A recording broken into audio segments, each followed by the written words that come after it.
Good morning friends. और आज हम लोग का क्या है, तो आज बायोलॉजी का डे नंबर 18 होगा। तो शुरू करते हैं। इसमें हम लोग कुछ ऑब्जेक्टिव टाइप का क्वेश्चन देखेंगे। वो ऑब्जेक्टिव जिसमें विकल्प नहीं है, वो ऑनलाइन के रूप में है। और देखते हैं, शुरू करते हैं। और कुछ तथ्य भी याद करेंगे। जैसे सबसे पहले यहाँ देखिए, कायांतरण। इसका मतलब क्या? जो सामान्यतः कहिए कि रूपांतरण, और रूपांतरण मतलब क्या, वो दूसरा चेंज हो जाना। लेकिन कायांतरण मतलब क्या होता है कि जो बना तो किसी खास कार्य के लिए था, लेकिन आज उसका उपयोग किसी दूसरे कार्य के लिए होता है। और कुछ शब्दावली है, जैसे देखिए यहाँ पर एमेटाबोलस बोलस। एमेटाबोलस मतलब क्या हुआ कि बिना कायांतरण के परिवर्धन, बिना कोई चेंज नहीं होगा, उसका संवर्धन होगा।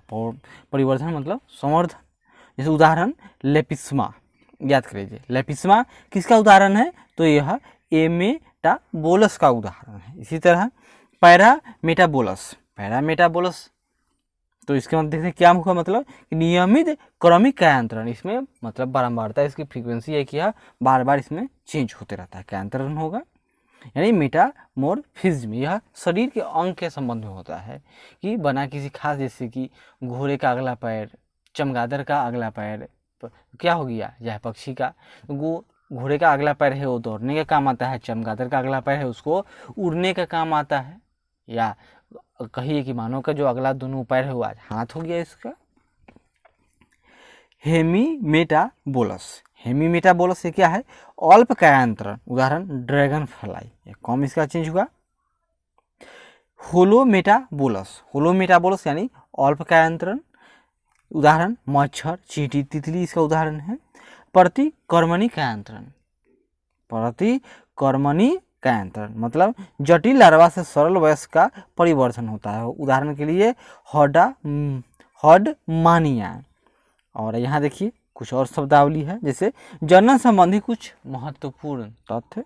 यौनारंभ मतलब क्या हुआ कि मनुष्य के जीवन काल में जब उसमें जनन क्षमता आरंभ होती है, वह समय यौनारंभ कहलाता है। आरंभ। दूसरा गौण लैंगिक लक्षण यानी सेकेंडरी सेक्सुअल कैरेक्टरिस्टिक्स, मतलब क्या होगा कि यौनारंभ के समय मनुष्य के शरीर में अनेक प्रकार के परिवर्तन होते हैं, तथा अनेक ऐसे परिवर्तन होते हैं जो मादा यानी फीमेल को नर यानी मेल से उसको अलग बना देता है, विभेदित कर देता है। इन लक्षणों को क्या कहा गया है? गौण लैंगिक लक्षण यानी secondary sexual characters. Menarche, menarche मतलब लड़कियों में मासिक चक्र का प्रथम बार आरंभ होना, मेनार्की कहलाता है, याद कीजिए मेनार्की। और रजोनिवृत्ति मतलब मेनार्की प्रथम और रजोनिवृत्ति लास्ट। यानी देखिए स्त्रियों में 40 से 50 वर्ष की उम्र के पश्चात ऋतुस्राव नहीं होता है, इसे ही रजोनिवृत्ति कहते हैं। अंडोत्सर्जन, अंडोत्सर्जन मतलब ओवुलेशन यानी अंडाशय द्वारा अंडाणु की निर्मुक्ति को अंडोत्सर्ग, सर्जन नहीं अंडोत्सर्ग कहते हैं। और जरायु, जरायु यानी गर्भ की सबसे बाहरी झिल्ली को क्या कहा गया है? जरायु। अंकुर यानी जरायु से अंगुलियों के आकार के अनेक प्रवर्ध निकलते हैं, जिन्हें अंकुर कहा गया है। अपरा, प्लेसेंटा यानी अपरा यानी प्लेसेंटा, ये क्या है? तो अंकुर और गर्भाशय कोशिकीय परत के संपर्क क्षेत्र को अपरा कहते हैं। और नाभि रज्जु यानी गर्भ यानी यूट्रस, अपरा यानी प्लेसेंटा से एक मजबूत डोरी जैसी रचना से जुड़ा होता है, उसे नाभि रज्जु कहा जाता है, जिसे नाभि रज्जु कहते हैं। यह माता और गर्भ के बीच संपर्क अंग का कार्य करता है। और युग्मनज यानी जाइगोट मतलब निषेचित अंडाणु को युग्मनज कहा जाता है। निषेचित अंडाणु को क्या कहा गया? तो युग्मनज यानी जाइगोट कहा जाता है। आगे देखिए, मानव शरीर में पाचन, श्वसन एवं उत्सर्जन तंत्र, इस पर कुछ आधारित क्वेश्चन है। जैसे मानव शरीर में समान क्रिया वाले सहयोगी अंगों के समूह को क्या कहते हैं? समान क्रिया, याद कीजिए, तो तंत्र यानी सिस्टम है। आगे बढ़ते हैं। पोषक पदार्थों की इकाइयां आपस में किन बंधों के द्वारा जुड़ी रहती है? पोषक पदार्थ तो निर्जलीकरण बंधों द्वारा। और आहार नाल का पहला भाग कौन सा है? तो आहार नाल का पहला तो मुख गुहा की बात हो रही है, माउथ।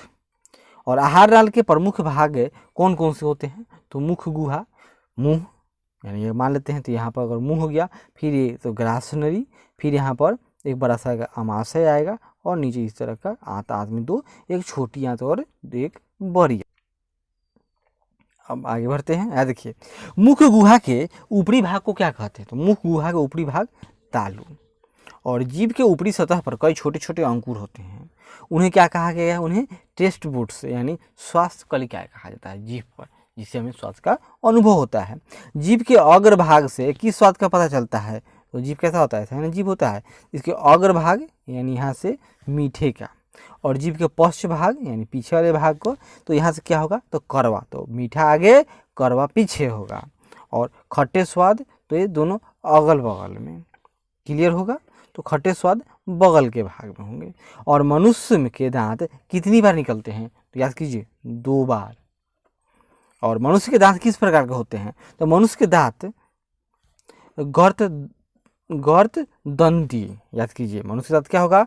तो गर्त दंती, द्विबार दंती व विषम दंती प्रकार के होते हैं। क्लियर है? आगे देखिए, गर्त दंती से क्या तात्पर्य है? गर्त दंती से तो इससे क्या तात्पर्य है कि दांत जबड़े की हड्डियों में धंसे रहते हैं। दांत कहाँ होगा? तो जबड़े की हड्डियों में धंसा रहता है। द्विबार दंती का मतलब कि वह 2 बार निकलता है। विषम दंती मतलब दांत एक से अधिक प्रकार के होते हैं। मनुष्य के जबड़े में कुल कितने दांत होंगे? तो 32। मुख गुहा का पिछला भाग क्या कहलाता है? तो वह ग्रसनी कहलाता है। क्या? ग्रसनी कहलाता है।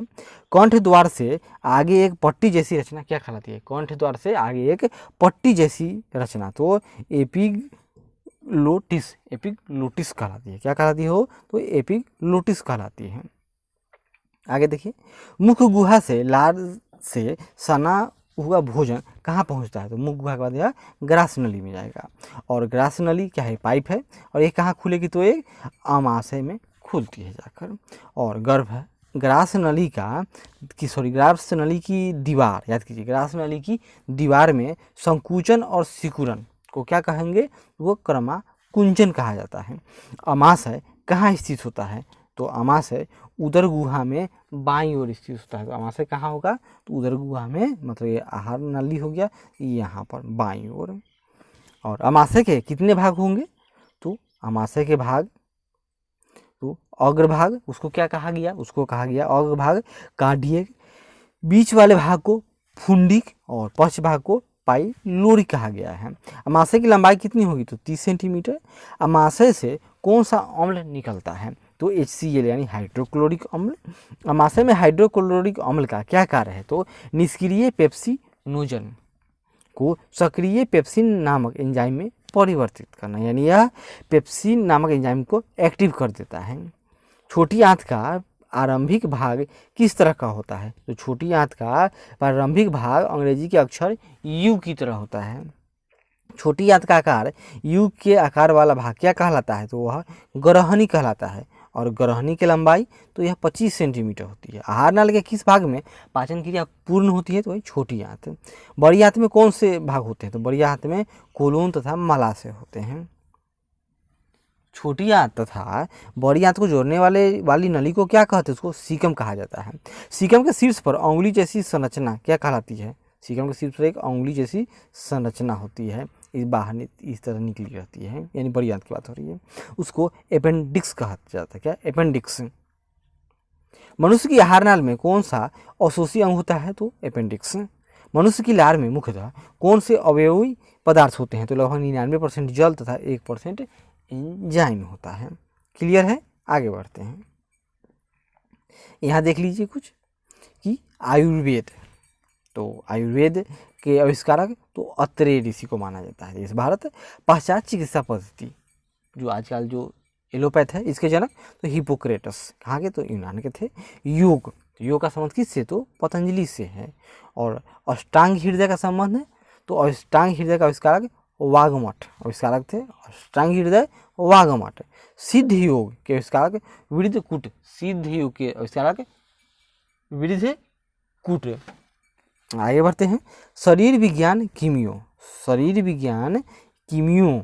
के आविष्कारक तो मोडिनो कहा? तो इटली के और रसायन चिकित्सा का संबंध और का आविष्कार रसायन चिकित्सा तो पैरासेल्स, याद कीजिए पैरासेल्स किसके तो रसायन चिकित्सा के आविष्कारक कौन तो पैरासेल्स स्विट्जरलैंड के थे। क्लियर है, आगे बढ़ते हैं। लार में मुख्यतः लार जो मनुष्य के मुंह में होता है तो कौन से एंजाइम पाए जाते हैं तो टाइलिन तथा लाइसोजाइम। क्लियर है, आगे बढ़ते हैं। यकृत यानी लीवर की बात हो रही है तो यकृत वजन लगभग कितना होगा तो लीवर का वजन लगभग 1.5 kg से लेकर 2 kg के मध्य होता है। और यकृत के लीवर के नीचे वाले भाग में इतनी जो थैली होती है उसको क्या कहा गया है तो वही पित्ताशय है। और पित्त किस प्रकार का द्रव है तो पीले रंग का क्षारीय द्रव, यानी यह पित्त बेस होता है।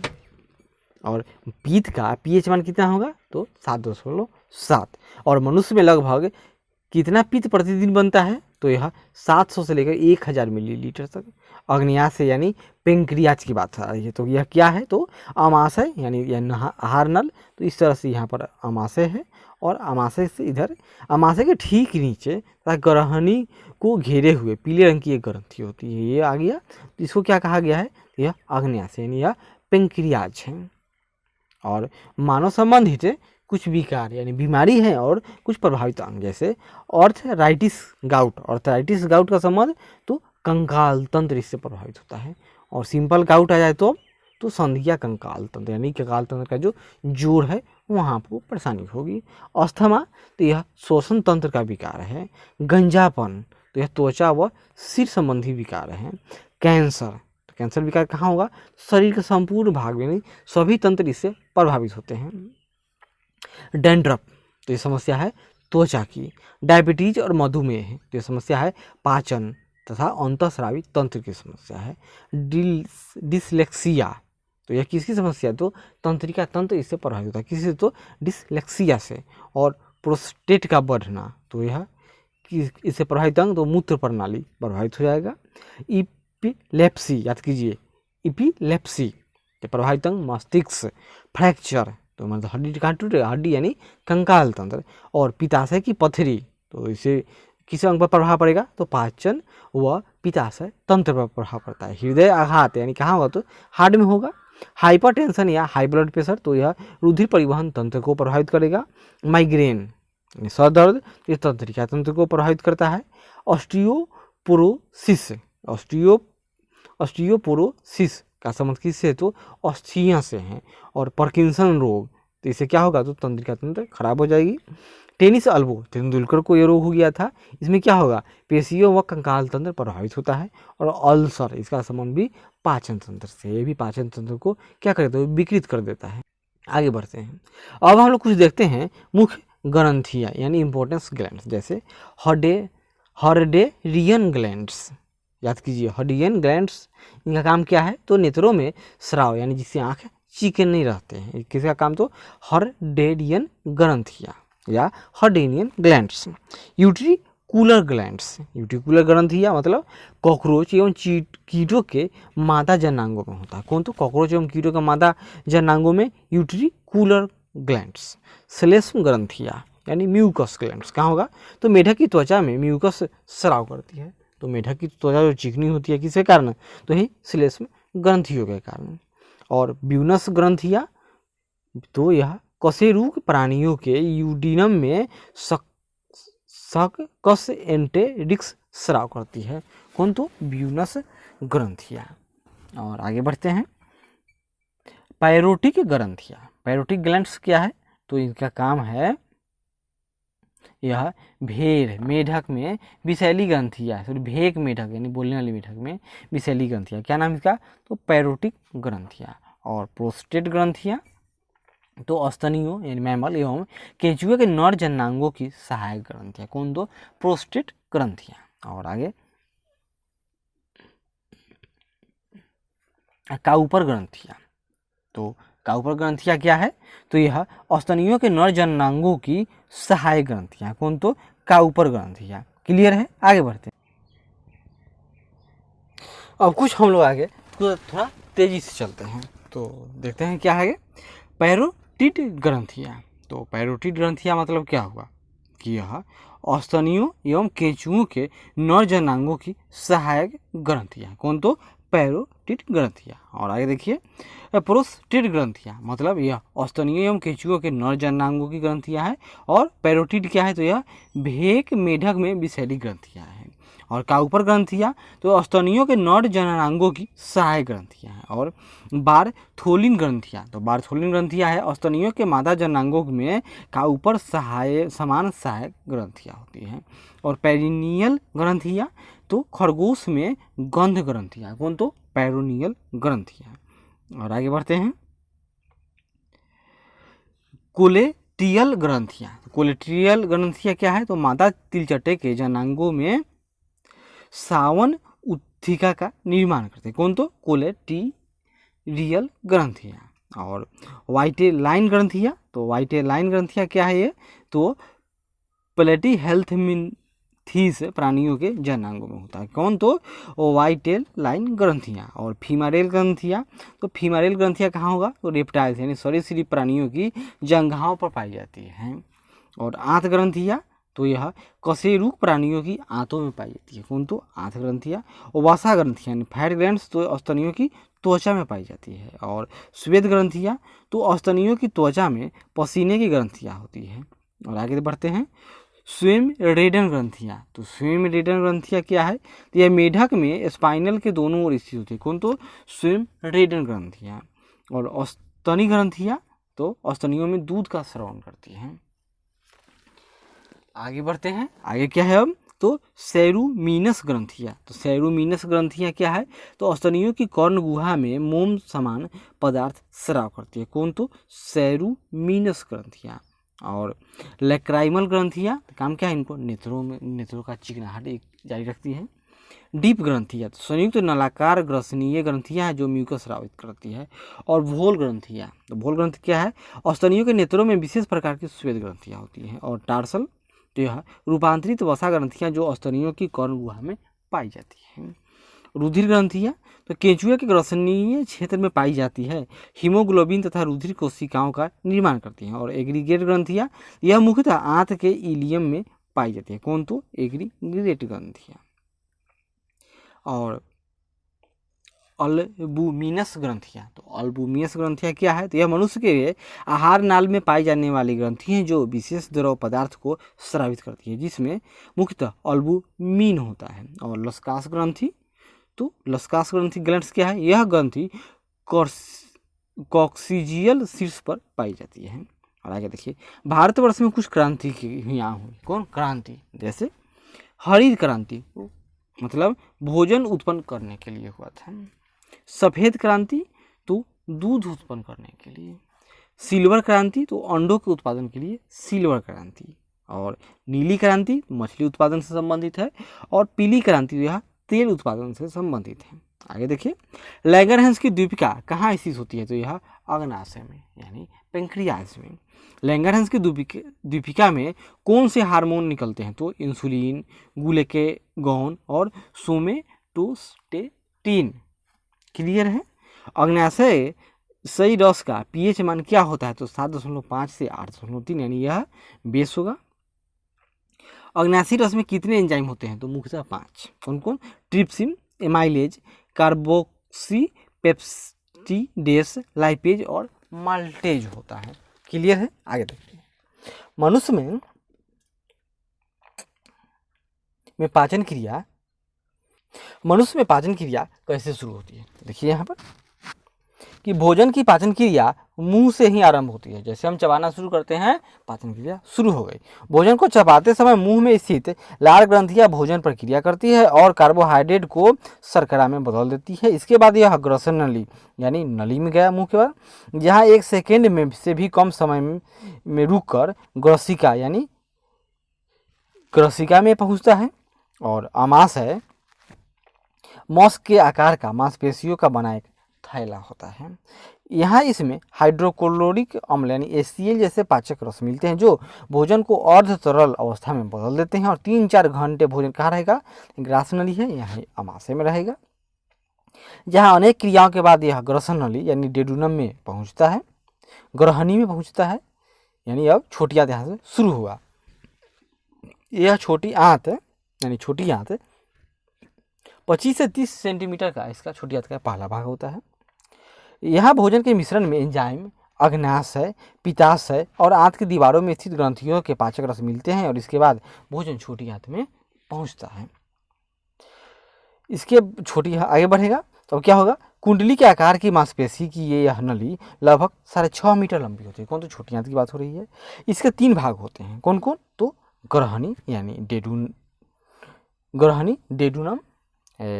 जेजुनम और इलियम। लगभग 5 घंटे तक भोजन यहाँ पर टिकता है, यानी पाचन क्रिया होगा कहाँ, छोटी आंत में।